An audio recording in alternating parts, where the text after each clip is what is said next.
महाराष्ट्र की राजनीति के लिए आज का दिन बेहद अहम रहा। राज्य में मुंबई महानगर पालिका यानी बीएमसी समेत 29 नगर निगमों के लिए मतदान का काम पूरा हो गया।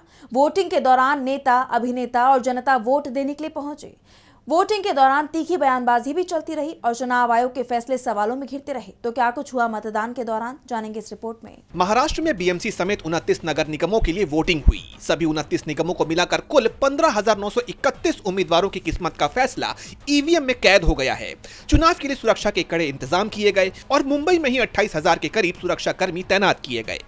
मुंबई नगर निगम के लिए मतदान शाम तक सुस्त ही रहा। करीब 48% ही मतदान हुआ। हालांकि मतदान केंद्रों के बाहर 5:30 बजे के बाद भी लोग कतारों में नजर आए। माना जा रहा है कि यह आंकड़ा अभी और बढ़ सकता है। वहीं पूरे महाराष्ट्र की बात करें तो निकाय चुनाव में कुल 42% से ज्यादा वोटिंग हुई है। कई जगह वोटिंग का समय समाप्त होने के बाद भी लंबी कतारें लगी हुई थी।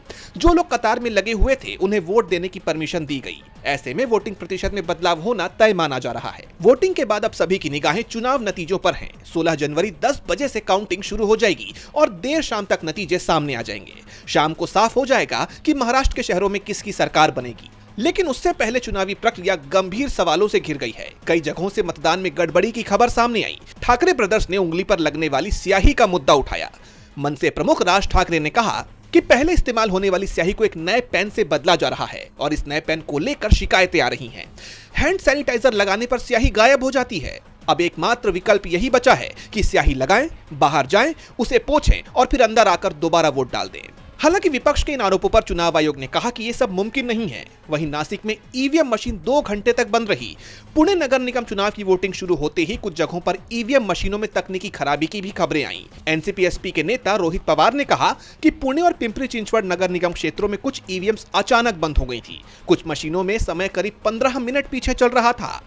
रोहित पवार ने कहा, नाम जिस बूथ पर होना चाहिए उस बूथ पर ना रखते हुए बहुत दूर लेकर गए हैं ताकि लोग वोटिंग न कर सकें।